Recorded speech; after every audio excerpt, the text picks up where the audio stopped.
سوچ ہے یا مائنڈ سیٹ ہے اس کی بھی ریفلیکشن ہوئی ہے جو کہ ایکسپیکٹڈ بھی تھا. بالکل ایسی ہے. فیض آباد دھرنا کیس کی ہم بات کریں. نظر ثانی درخواست پر تحریک انصاف نے بھی یو ٹرن لے لیا ہے, درخواست واپس لینے کا فیصلہ کیا ہے.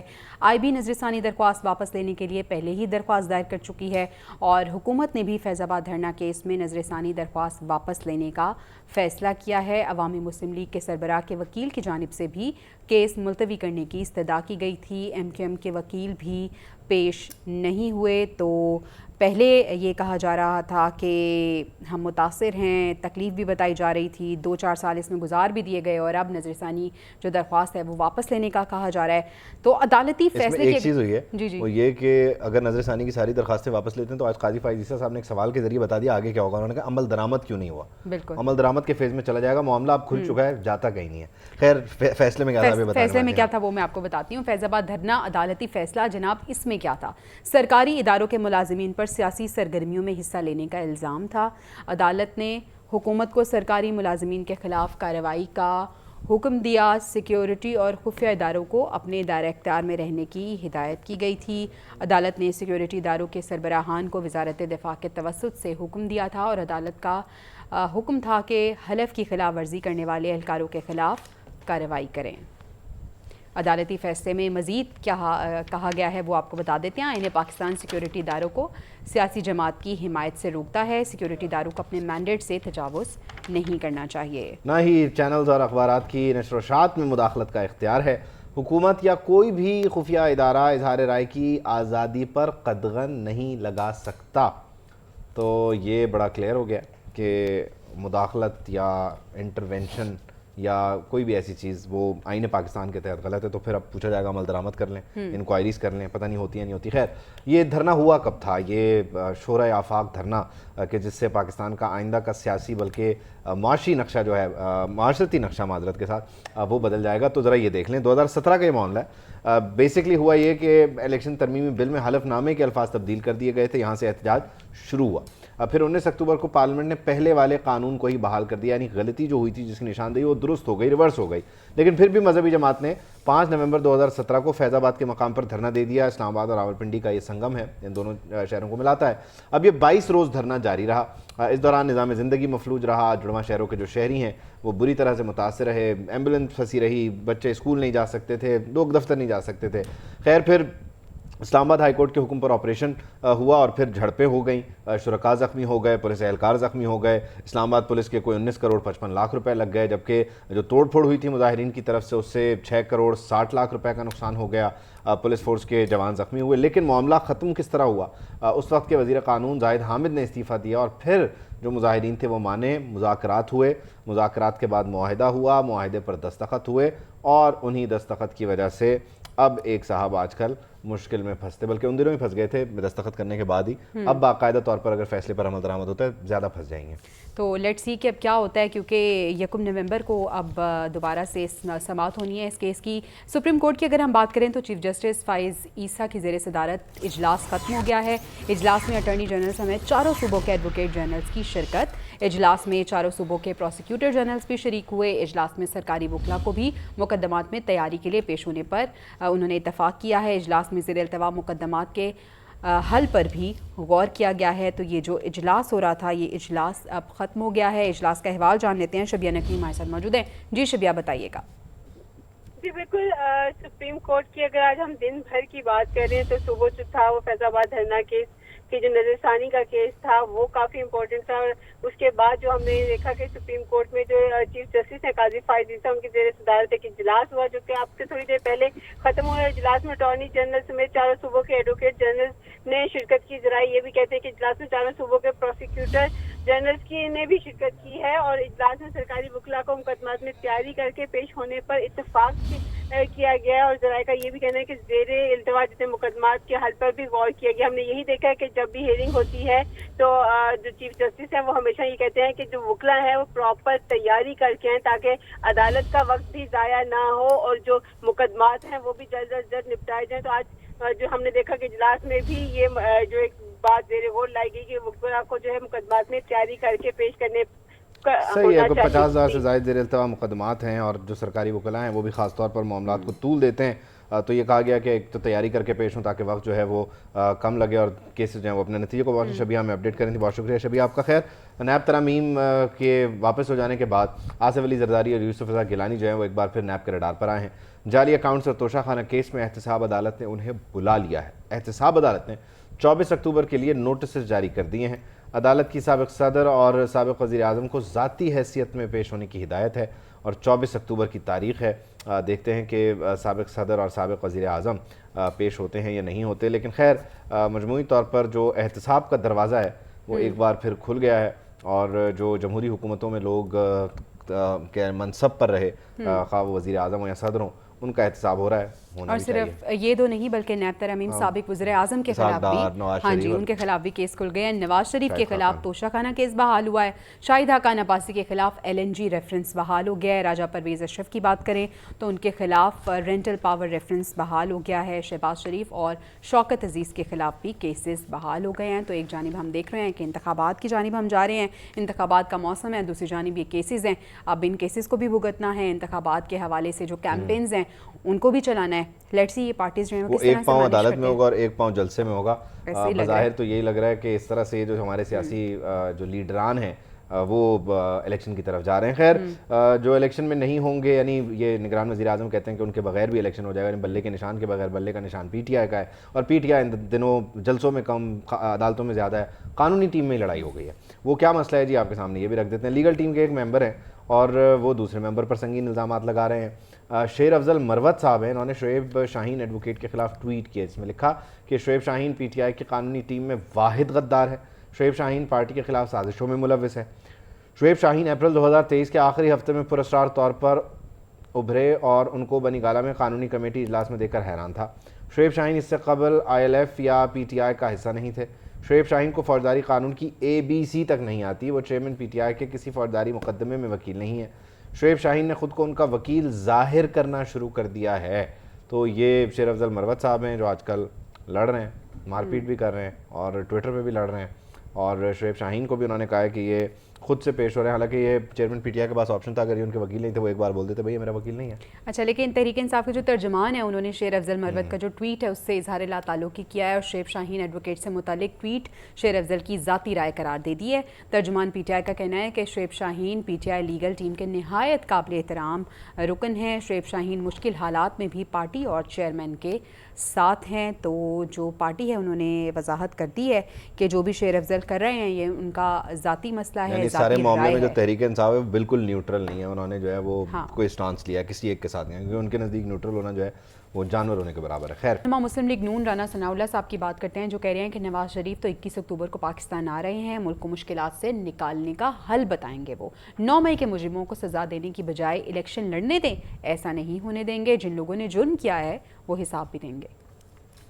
بقا کا ایک ہی راستہ ہے کہ اسی جماعت کو اور اسی لیڈر کو جس نے کم از کم 2 مرتبہ پہلے بھی اس ملک کو جو ہے وہ بحران سے نکالا ہے, اسے دوبارہ جو ہے وہ موقع دیا جائے. یہ قوم اس کے اوپر دوبارہ اعتماد کرے, تیسری بار اعتماد کرے, اس کو اپنا مینڈیٹ دے. جس ٹولے نے 9 مئی بپا کیا ہے انہیں جو ہے وہ اپنا جرم جو ہے وہ فیس کرنا ہوگا. انہیں انصاف کے کٹہرے میں لایا جائے گا, لایا جا رہا ہے اس بنیاد کے اوپر کہ جی میں نے جو جرم کیا ہے مجھے اس لیے معاف کر دیا جائے کیونکہ میں نے الیکشن لڑنا. یہ کوئی قانون نہیں ہے. جن لوگوں نے یہ جرم کیا ہے انہیں یہ حساب جو ہے وہ دینا ہوگا.